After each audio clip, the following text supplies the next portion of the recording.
Good evening, everyone, and welcome. My name is Rudy Page, and it's yet another edition of A Chapter from My Life and Book.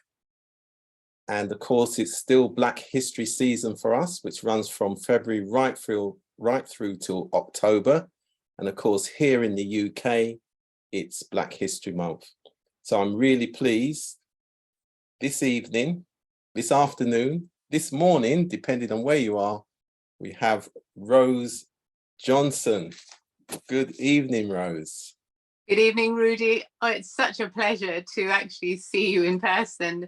And good evening, viewers and listeners and family, friends, people I don't know. Just hi. Yeah, welcome. Thank you for that. And we'll be having a dialogue about Windrush, Women of Courage. And of course, we will be rebroadcasting this show on Fresh FM Radio London, which of course, if you want to download the app, it's freshfmradiolondon.com. And so over the next week or so, you'll be hearing this great dialogue that we're going to have with Rose Johnson. And Rose has come up with a great book, Windrush, Women of Courage, Stories of Struggle, Resilience, and most importantly, power. Indeed. Yeah, so Rose, before we get going, just tell us a bit about your professional background and family background. Well, I'm very, very lucky to have been born in Jamaica in a little place that nobody else will have heard of in St. Elizabeth called Paradise. So I was Paradise. I'm one of 15 children, three of whom died before I was born. So I was told that it was wonderful to be part of a cricket team and an umpire at 12. So I'm the 9th of those 12. And indeed, over my shoulder is my Enid. Mother and father, Enid and Charles, had 15 children and 12 live. I came to this country in the mid-60s at the age of 10, and I grew up here, educated here, university here, and became a teacher. Profession, loved it. I'm absolutely at the core of my being is the sense that all children can achieve wherever they are, whoever they are. And so I became a head teacher in 2 schools. I was chief inspector of schools, an inspector, national Ofsted. I was also chief officer in 3 different authorities in London. I'm a Londoner. And was fortunate enough to lead a department in education and to begin to influence schools in 3 areas of London. So that's me. I am now working mainly as a coach and consultant to senior leaders in schools, really enjoying that, hoping that I can continue to influence a little, and support and advise where possible. And latterly, I put pen to paper, hence tonight's chat about the latest book, my second book, Windrush, Women of Courage. Excellent. So that's me. Excellent. So as you mentioned the book, what motivated you to write this book? Rudy, I have been concerned about justice, about equality, and about our place in this society, our contribution to this society.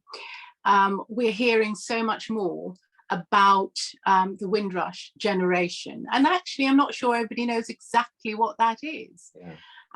They know the big hitters, the ones on the ones who or lordship or whatever.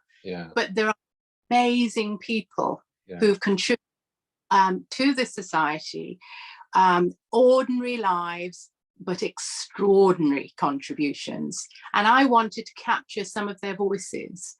And in this, my second book, I wanted to focus on the people who came here with their grips, their little bag suitcases. And you speak to any Caribbean people from any of the islands, and they'll tell you, you know, armed with their grips, they came here to make life, to contribute, to work hard. And you don't hear their stories very much. They're what it's about.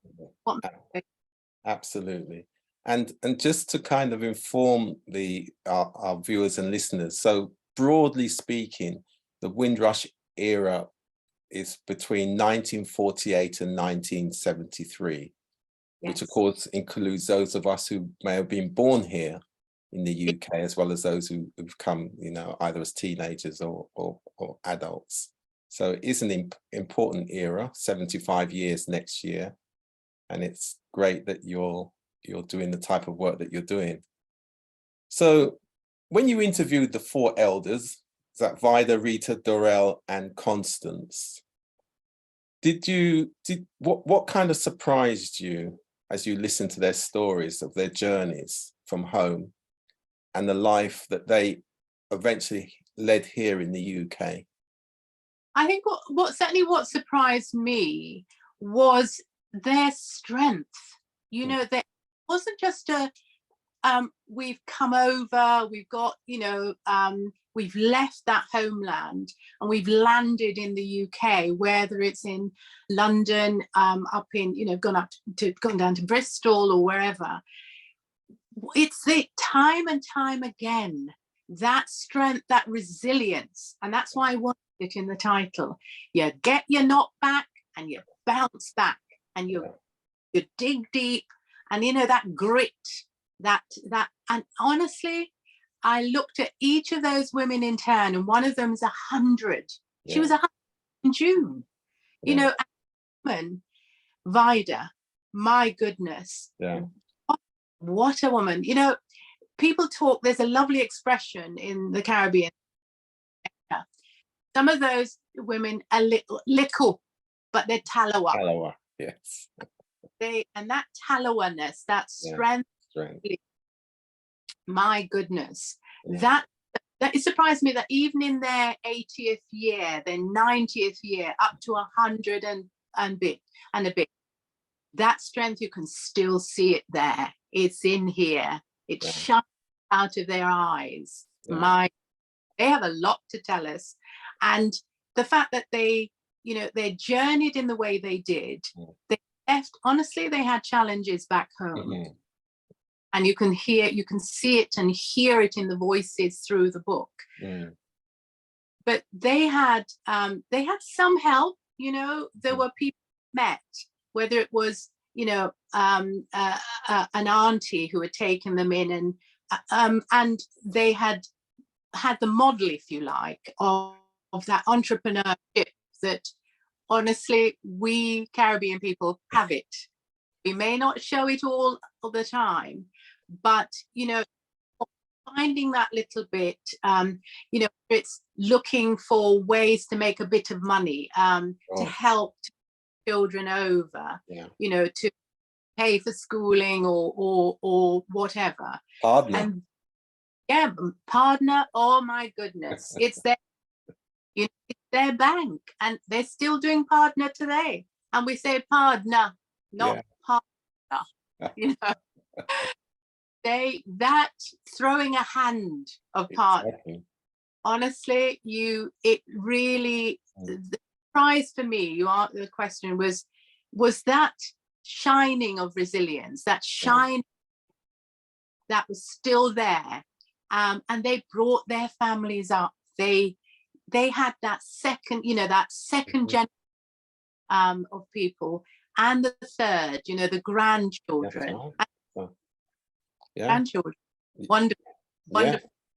And, you know, I'd love for all of you to meet them. But you know what? The other thing is, these are only 4, Rudy. They are, you know, they are the example. They're thousands of others.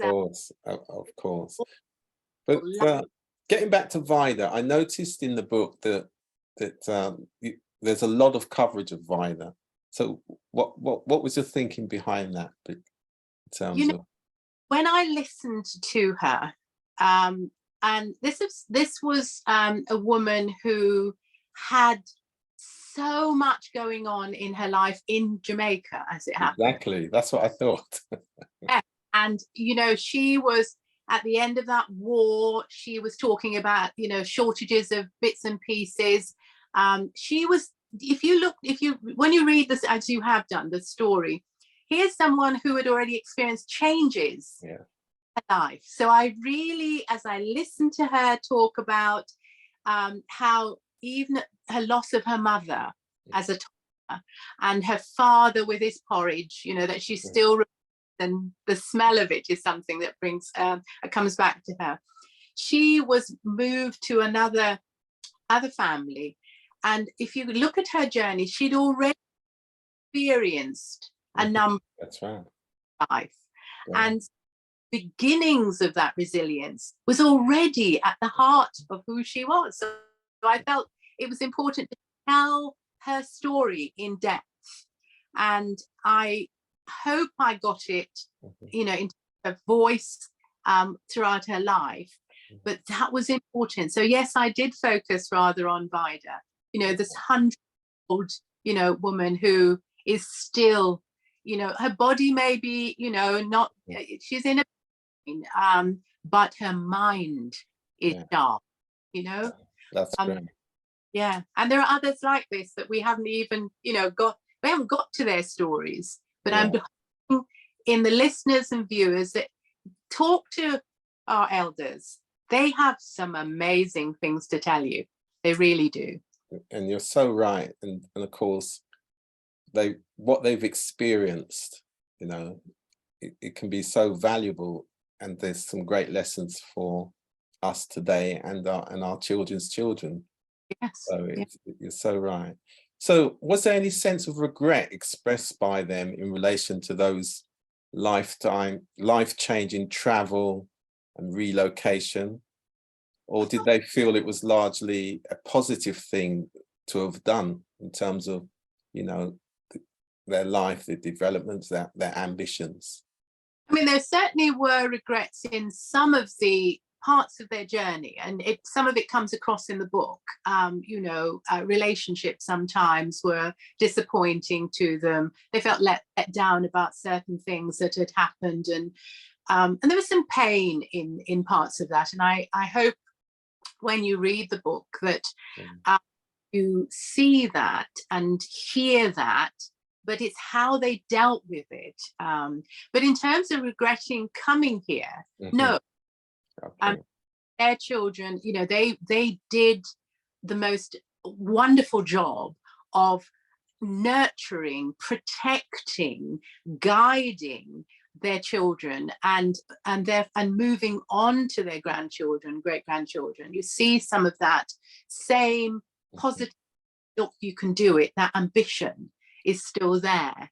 So no, the regrets were more about aspects of the relationships, some of the relationships they had. Yeah, and in fact, as you say that, I can't remember which one of your interviewees, but they complained about the young people not listening to them. Yes. And I thought, well, that's every generation, that one is.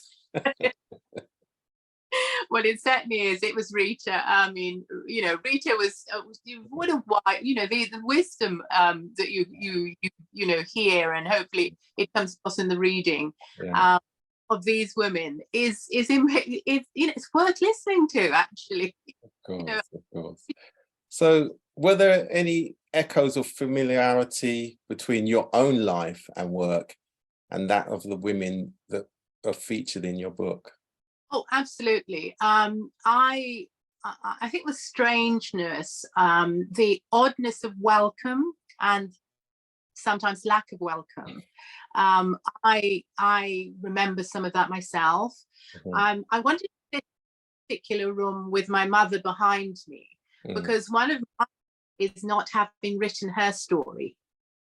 you know, this woman Enid, with her 15 children, and you know, who had supported her husband, my father, in his farming work at her, you know, back in Jamaica, in the children who went on to boarding schools in Jamaica, and the decision to come here. She came on her own, you know, she came, and my father came. So, you know, and my eldest sister, whose picture isn't here, but she came on her own at the age of nearly 20 years of age, with her grip, with all those things. So I have grown up with a very clear understanding of the challenges, the struggles, but the sense of purpose and ambition that these women also showed for themselves and for their children and grandchildren. So yes, there were echoes in, as I was listening to them, I was going, oh my goodness, I've heard this, I've seen this, and actually you are four of many, many. And so in terms of your own life, just touching on that, and the women that you've spoken to, so what is the lesson for yourself in the future over the next few years? I think the lesson for me is keep listening to, finding out about these ordinary people, listen to them, think about them as they were pioneers, actually. But that pioneering spirit is it's not finished, Rudy. It's not the end. That's right. That's a lesson to learn. You know, there is more to do. So the other thing I think is that it's a bit of a nugget that always Caribbean people, maybe, and maybe it's just my perception of it, don't do enough of, and that is this sense of supporting and enabling and empowering each other. I, you know, hope that in my professional life that I brought up a few people, you know, out, but I also expected their hand back, so that it was partnership. Yeah, absolutely. And I want to see us do more of that, because we have so much more to offer. Absolutely. And that really is the servant leadership. Excellent. I feel quite strongly about that servant leadership thing, because sometimes we don't take our place. And when we have that place, we always celebrate and bring on that next group, right? And that sort of sense of, well, really, there is only me in this. And that's often the case with my life professionally. There was me.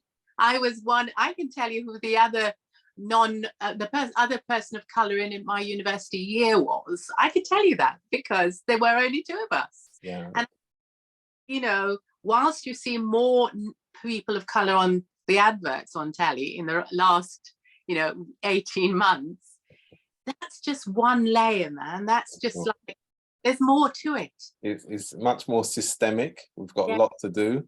I mean, you know, all these women in the stories, really described those early days of welcome, and I see some resonance in some of the discussion around refugees and asylum seekers and what have you now, and the narrative. You know, we certainly understand that. Oh wow, absolutely. And we have to somehow find a different a language that is accepting, acknowledging, and the acknowledgement is often, look, you too are part of this, really part of the society. You're not just, you know, you feel as sometimes as a person from my heritage, you sometimes feel slightly disconnected, you know, and that is something we need to keep working at, because we are here. You know, we used to talk about planting ourselves, right? And when you have, you know, training sessions with people, you're talking to them about take hold of the place. You know, that's to do. Because we are here, we're going nowhere. No, we're an integral part of the realm, as we say. Yeah, and, absolutely. And of course, also, as we say, every generation has a mission to perform, and they do. So, how much influence does your Caribbean heritage have on your life, and of course, and you've been touching on in terms of your work? It really is fundamental to me. Mm.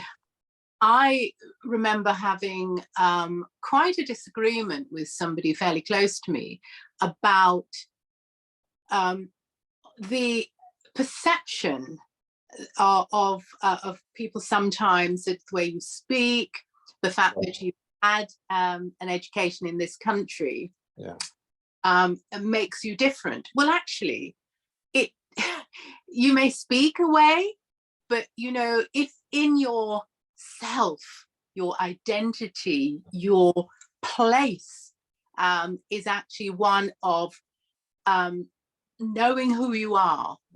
I am a Jamaican born woman, but I'm living in a British society, and I am here and I'm part of it, but I'm also part of, you know, my being is as a Caribbean heritage woman who lives in Britain and loves being here. But I'm here, I'm part of it.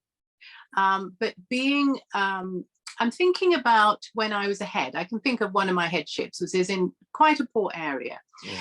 And I remember when I interviewed people for teaching posts, and, you know, I was saying, well, why do you want to come here?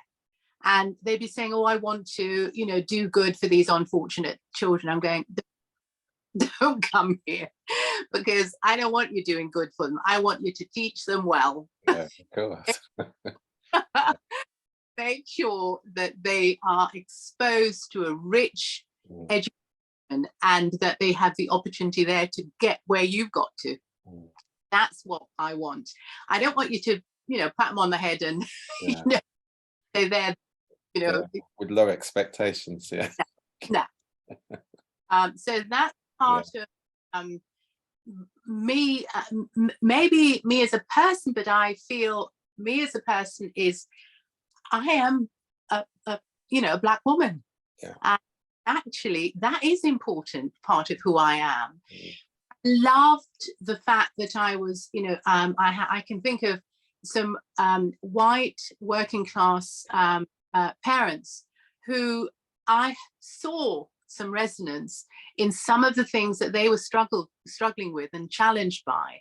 I wanted to get those children also learn, boys in there, you know, really understanding the aspirations are for you too. Absolutely, and how best they learn as well. It's really important. Very important. So that quality, but the achievement side of confidence. Absolutely. So finally, what are you working on at the moment? Well, there are two projects that I'm, you know, I look out for ideas too, folks. So any of you have gotten it, you can send me a note. I have two brothers who contributed to Queen and Country, okay, in the forces. And in thinking about them and thinking about other veterans, I'm not sure when people describe, oh, my dad fought in the war, or my, you know, granddad did this, or, you know, we defend the country, that they actually understand that Caribbean veterans did also do that. And so I want to, I've started some conversations, I've been doing some research on it, and looking at people who maybe went into the Army, the RAF, the Marine, you know, the Navy, at quite a young age, and actually have fought. They were in Northern Ireland. They were all, you know, in the conflicts. And do people really know that? So it's fascinating to me that their voices are not heard at all. So that's what I'm working on. I'm also very keen, and Rudy, I may well come to you and have a conversation separately. I'm very keen to know more about the achievements of those Windrush children, born here or grew up here, because my hypothesis is that we've done rather well, actually. And so it would be very interesting to know a little bit more about those people like you, people like me, and hundreds, thousands of others. So I may be knocking on your door. No, absolutely. I welcome that. I was going to say I've got an idea for you, because next year is Windrush 75, as you know, 75, which is great because we will have people, some of our community, who are actually over 100 years old. So you're now talking about, we have 6 generations of Caribbean people in this country, which is important. Yeah. And of course, the second generation, as we're called, most of us are known as the children of the Windrush generation. But of course, we have our own children as well as grandchildren. And some, of course, I've got friends who are great grands now, and we're of the same generation. So our theme for next year is hope, strength, and belonging. And you've touched on some of that. And that focus that you mentioned around our generations, the second generations who were in the forces and in all other different professions that people don't realize. I mean, it's good to tell those stories, you know, because they do exist. You meet from time to time. And it's just about amplification and us using the communication channels that we have for ourselves, and to put that kind of content in there. So we would certainly support anything like that. So I think it's an excellent idea. Wonderful. Thank you. And in fact, we're using the theme of the anchor. So we talk about the Windrush Anchor. Yes. And that again, because you know that the old hymn, will your anchor hold through the storms of life? And when it comes to Caribbean people, we live in hope. Yes. You know? And we must have strength, resilience. Yeah. And of course, you know, where we settle, where we make a contribution, that's where we belong. And it can be here, it can be in the Caribbean, it can be anywhere, because Caribbean people, that's part of our way, our being now, to settle and to belong and to contribute. So I want to add to that, and in terms of the subtitle of the book about the power side. I'm going to ask you about power. Yeah. In what you've just said, in their life, the power, we have very rarely accepted that we are a powerful group. We really, and I believe those 4 women symbolize that power. You know, they're women of faith. They have a particular, they describe some incredible people in their lives, but the power comes from, and it has to come from, an understanding of who you are, not just what you've achieved in sort of showy way. And that's why I wanted ordinary people, because we have to understand and embrace and accept that power that we have. And the power can show itself in very simple, humble ways. But by that, the power becomes the confidence. And we need to be more confident in ourselves and in our abilities, and actually in our contributions that we have made. And you make such a powerful point, a great point. The reason being, if you think of women of faith, they are the backbone of the Pentecostal church in this country, as it relates to the Caribbean people, when they had to set up their own churches, you know, meeting homes, when they've got buildings, and then, you know, the children that got educated, the Sunday school teachers, and Yeah. you know, the social action programs. Most of the a lot of people don't realize, but most of the social action programs delivered by the Caribbean communities over the last 2 generations, most of them are actually led by women. You'll see men at the forefront, but if you delve deep enough, you'll find that it's actually women, because they're focusing on the needs of the children. Yeah. So their whole understanding and what needs to be done and invested in the young people is by and large, very different. And what I say in the introduction is that very thing, that the men see themselves as the patriarchs, but actually what they have underneath that are women who are, you know, of course, holding everything up. Yeah, absolutely. And there's a system that operates, and it is held up by women. Yeah. You know, that's the reality. Absolutely. And you've got the Pentecostal movement, which has been extraordinary in that way, but the Seventh-day Adventist group, yeah, very strongly part of it. You know, I'm not saying that all Caribbean people are people of faith, because that's not the case, but there is certainly a very strong part of the women's lives I've written about. Yeah. And it's a cornerstone. It's a cornerstone. Every stone is not the same, but you still need a cornerstone. Indeed. So yeah, it's I have humbled by their openness to me, these women, and they're only, as I say, well, and of course I could have written about, you know, lots of men, and because men's stories are also phenomenal. And I mentioned a little bit of that in terms of in the introduction, but you know, I just want to I want the voices of these people to be out there, and so I look forward to you know, your suggestion sounds amazing, and I'd love to have a conversation more outside this with you about that, and anyone who, you know, I'm looking also for some officers, and I'm not finding as many officers, people of color, who in that sort of group that I'm about 60s through. Okay, we can certainly connect you with 1 or 2 people who might know. So before you go, Rose, where can people get the book, and if people want to get in touch with you with anything that they've heard? Right, well, the book is online at Waterstones. Is you know, so just go onto Waterstones and you can pick it up through there. I'm very happy for my email to be there. So I don't know how, should I just say it and then people if you just tell us what it is. Yeah, REMBES for sugar.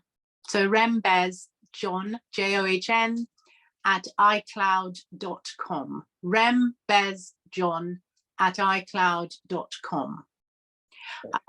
Waterstones, it's £8.50. It's there. And yes, I've got my copy here. My other book, of course, is Breaking Through Racist Clouds. Oh yes, I can see you have. Yes, this is my book, and that has a story. You know, writings from 37 Caribbean people. You know, from a number of the islands as well, and that George Floyd and the Windrush scandal, which is still, of course, great. All right, lovely to meet you, and you know, yeah. Thank you very much. And everyone, just to remind you again, the book by Rose Johnson, Windrush Women of Courage, Stories of Struggle, Resilience, and Power. Thank you very much, Rose. You take very good care, and good night, everybody. Thank you. Good afternoon, and good to all of you. It's been a pleasure, Rudy. Thank you so much for inviting me on. Bye.